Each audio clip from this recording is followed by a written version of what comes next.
right, welcome back to the channel, guys. We're going to watch the controversial rise of Jynxzi. Lock that shit in. Jynxzi's journey on Twitch has been nothing short of unreal, from spending years only streaming to 5 viewers, to becoming the #1 streamer on Twitch seemingly out of nowhere. Jynxzi's antics Hey, look, streaming years to 5 viewers to becoming #1, that's all of our dreams. That's our dreams in a nutshell. Stop. on camera have earned him praise, infamy, and everything in between.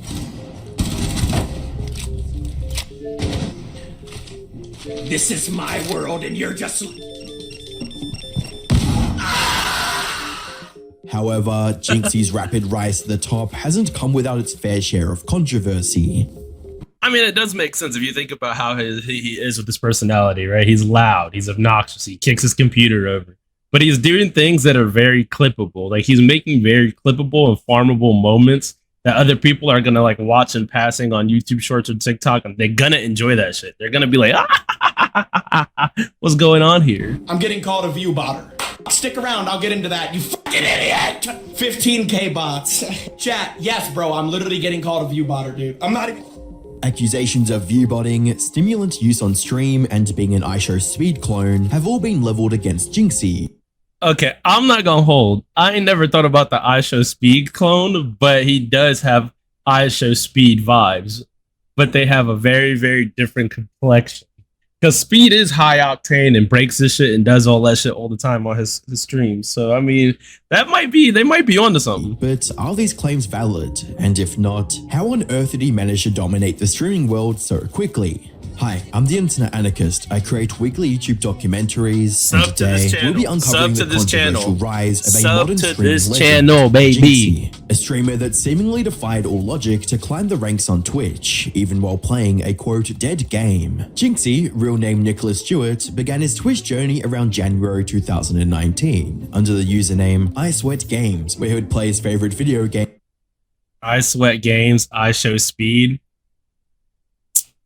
Rainbow Six Siege. Throughout his first 6 months on Twitch, Jynxzi barely received 13 viewers even on his most popular streams, only averaging less than 5 viewers on a regular day. He even tried streaming other more popular games like Fortnite and Apex Legends with the hopes of boosting his numbers. But sadly, it didn't pan out well, as he'd only gained 1 or 2 followers at the time. Receiving poor engagement like that for several months would discourage anyone from further pursuing streaming, and even stop most from streaming entirely. However, that wasn't enough to stop 18-year-old Jynxzi from bringing his absolute best to every stream. To your right, you fucking ass. You've been eliminated. Big deer egg! I love you, Rainbow! Unfortunately, being undiscovered in the streaming world wasn't Jynxzi's only disadvantage. Not only was his game of choice not a mainstream title, but Siege also faced several major issues, such as the developers lowering the skill gap, server-side bugs, and rampant cheating with aimbots. These problems led— But you know what, right? Him playing the same game over and over again, like, in my mind, maybe if he was doing this on YouTube, he would have found like his niche community earlier on. But it's still because to a sharp decline in both Twitch viewership and play count for Siege, which resulted in a smaller pool of potential viewers for Jynxzi, with some players even speculating that the game was already dead. It only made sense for streamers that wanted to grow to jump ship to another game. Despite this, Jynxzi continued to play Siege religiously for the rest of 2019, and focused on being more of an entertaining personality instead of relying on a popular title. What? He's using wall hacks on console! Jynxzi's tendency to burst into incoherent rage on stream gradually became a core component of his online persona. However, he didn't do this randomly for shock value. At its core, Siege is a tense tactical shooter game that requires a high degree of concentration, which generally would mean the average streamer isn't going to be as high energy during a stressful situation. However, this doesn't apply to Jynxzi, as he consistently lets his emotions run wild whenever he gets a kill or gets killed. Please.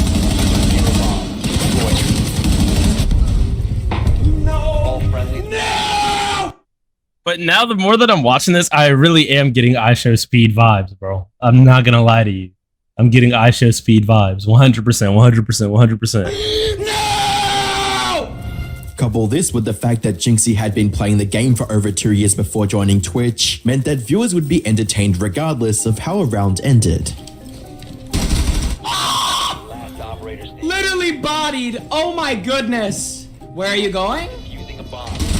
Where are you going? You're lost? Dollar Tree headset? While Jynxzi was certainly doing his best to Dollar be Tree engaging on headset. stream, he would need to find a more reliable way to attract viewers, since he was still only averaging 5 viewers and had less than 300 followers. Jynxzi might have been optimistic on camera, but he knew he had to try something completely different, because if not, his Twitch channel would continue to slowly stagnate and eventually die. By February 2020, Jynxzi would implement a simple but effective strategy to improve his follower count on Twitch, streaming for longer hours and going live every single day. While Jynxzi had maintained a somewhat frequent Twitch schedule in 2019, he had several week-long gaps that impaired his growth. Now, Jynxzi was going live at a set time daily. He would have streams that lasted between 2 and 9 hours playing nothing but Siege while giving viewers and other players his unfiltered opinions.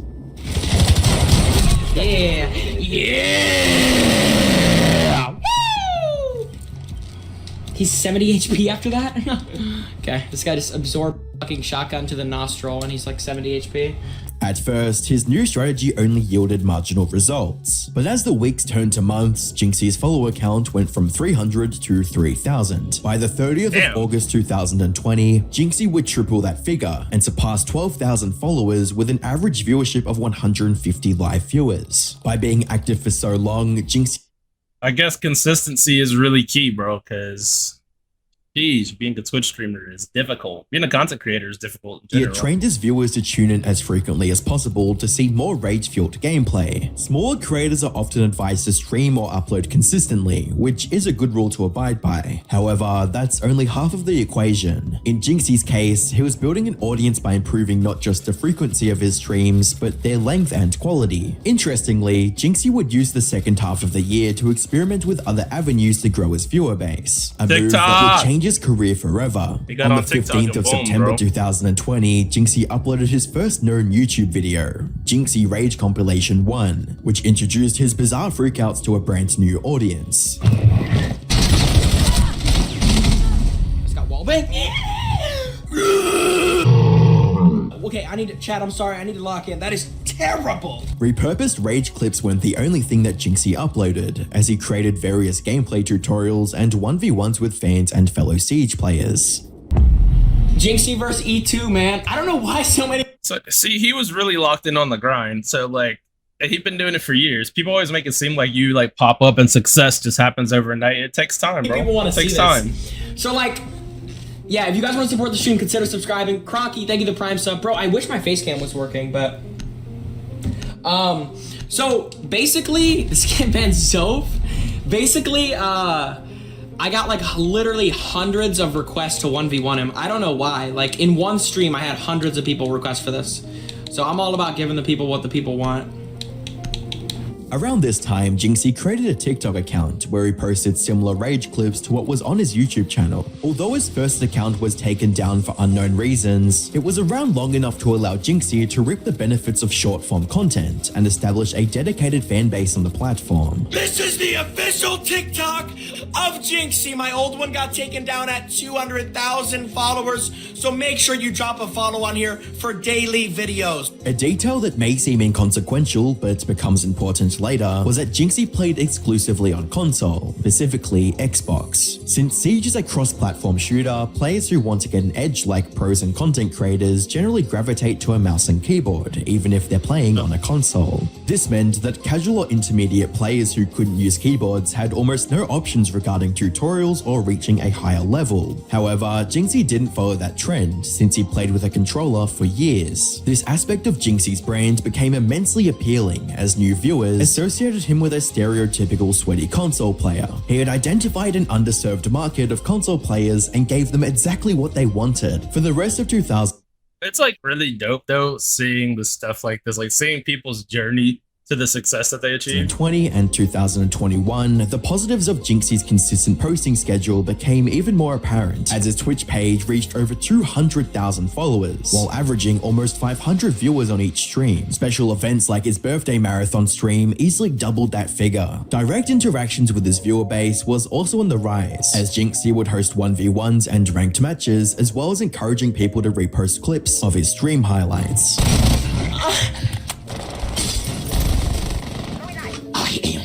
What up, Nox? By 2022, the sheer volume of viral content revolving around Jynxzi's wild antics had captured the attention of the entire Rainbow Six community, especially the game's developers, who would shout him out in a tweet and add an item into the game for him. The first 3 months of 2023 saw Jynxzi's online career grow to all-time highs in every metric possible, with 400,000 subscribers on YouTube, millions of followers on TikTok, and an outstanding 53,000 subs on Twitch. As a streamer, Jynxzi was in an extremely comfortable position, and other creators who achieved similar success opted to take things easy moving forward. However, Jynxzi's competitive nature would never allow for it, as he sought new ways to push himself and his career forwards. One such pattern forward was a direct challenge to the #1 Siege player in the world. You versus me, mano y mano, 1v1 tonight. Oh, you're the best PC champion, you won a world championship, nobody cares! Find me on Oregon tonight, 9 p.m. Oregon? You better be there. If you're not there, I'm taking that as a duck. You better be there! To put into perspective how insane of a challenge this was, the Siege community viewed Jynxzi as an above-average console player, while Bilu was a keyboard and mouse legend with several pro tournament. But you know how smart this is. Even if he lost this, I don't know, I don't watch Jynxzi like that. Even if he lost this, it's still bringing more eyes to what he's doing. So this is absolutely intelligent. Victories under his belt. Jynxzi was clearly and if the he underdog, wins, and all 40k viewers that tuned in on the 19th of March 2023 knew that fact, but they still wanted to see if he could do the impossible. I'm coming for the throne right now. it's smart. I'm coming for the throne right now. Bolo is scared. I know. I know. Hey, bro. I know! The first round would go to Bilu after Jynxzi failed to react fast enough when peeking around a corner.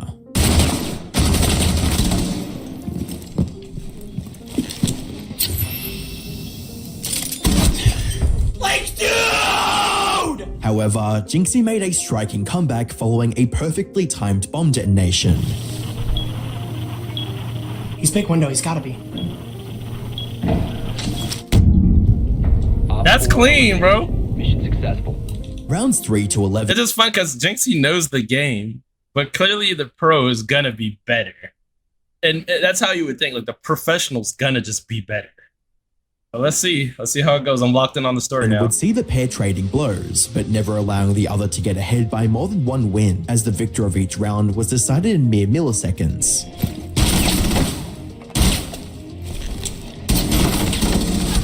Drop the diffuser. Just better aim, bro. By the 12th round, Jynxzi was at the edge of his seat, pouring every ounce of skill and focus into the game. But would that be enough to grant him the win? Probably not. 4 has placed the diffuser near a bomb. Destroy it. Nah, he loses this. That operator He is loses so this. great!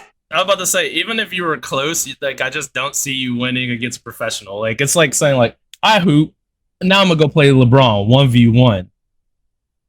LeBron smoking. All friendlies have been Why did I not ban it? Why did I not ban it? Oh, GG's, bro. Jynxzi had put up an excellent fight and performed better than 99% of console Siege players, but he unfortunately came up short. While he did lose the match, Jynxzi gained the respect of the entire Rainbow Six community and cemented his place as one of the greats. In the days that followed, clips from Jynxzi's match with Bilu would spread far beyond the Rainbow Six community and spill into the wider esports world. As a result, millions of people who wouldn't have heard of him otherwise got a taste of his bizarre brand of gameplay, and many of them were immediately hooked. By the end of April 2023, Jynxzi had surpassed 1 million followers and averaged nearly 10k viewers per stream, as well as almost doubling his Twitch subs to over 80k, making him the #1 subbed streamer on Twitch. Looking at Jynxzi now, many would assume he blew up out of nowhere, but in reality, he'd been laying the groundwork for his success for over 5 years, most of which saw little to no growth. Jynxzi had overcome countless days of unseen effort and finally got the chance to live a life he could only ever dream of. Bro, I started streaming when I was 17 years old. I'm about to turn 22 in like a month, 2 months. The amount of motherfuckers that never believed in me, bro. The amount of motherfuckers that'll tell you that you can't do something because they can't imagine themselves doing something. Bro, do not let anyone tell you shit, bro. Do not let anyone tell you anything, bro. You can literally do whatever the fuck you want. Despite the dope, but I'm not gonna lie, his formula and his method worked. He was already playing the game, he was good at the game, and then he started clip farming properly to get eyes on him and putting out the content in places that will grow. You can't be mad at that, bro.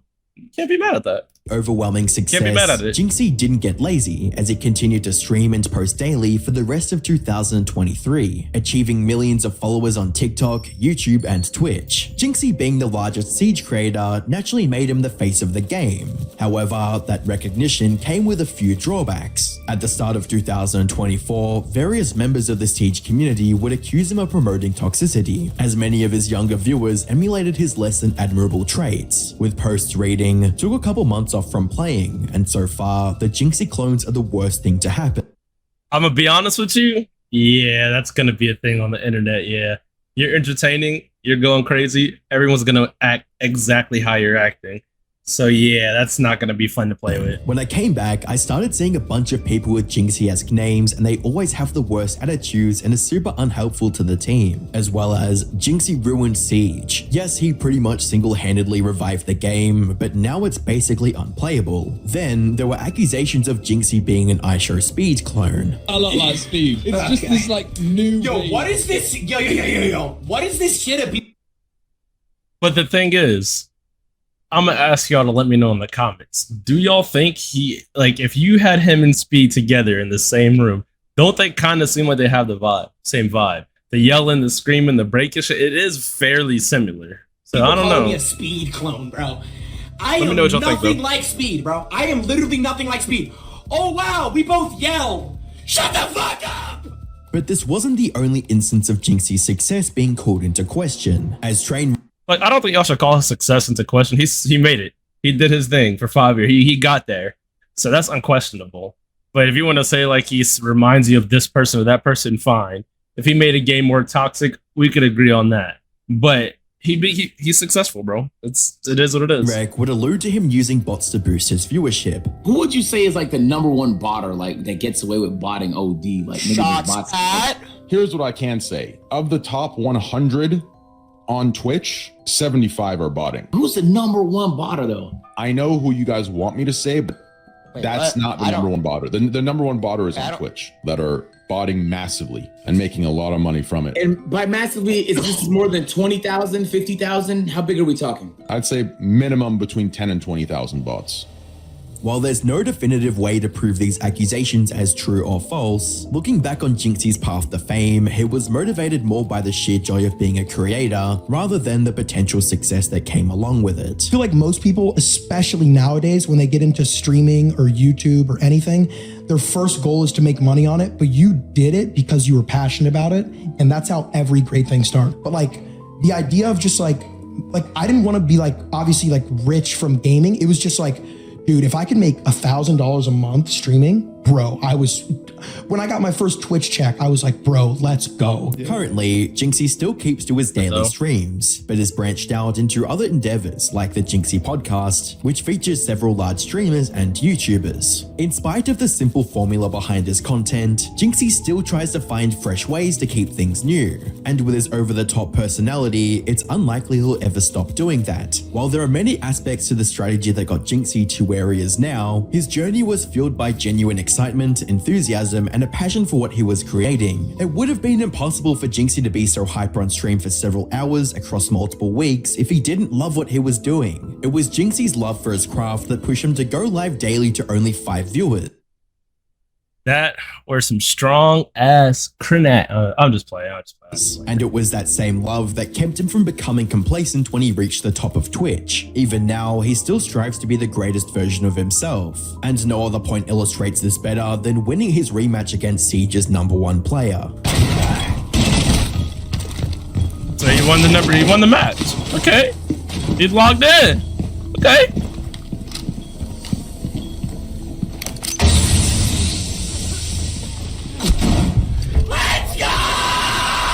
Successful. Oh my god!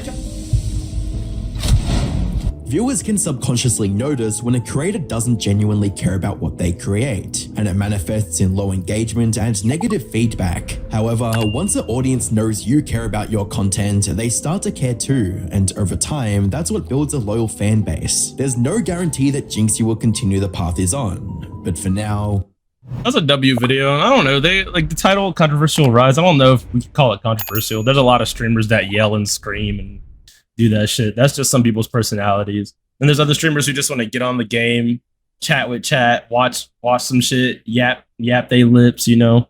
But if you made it to the end of the video, I appreciate you guys. Make sure you hit that like button, subscribe, and shit. Until next time.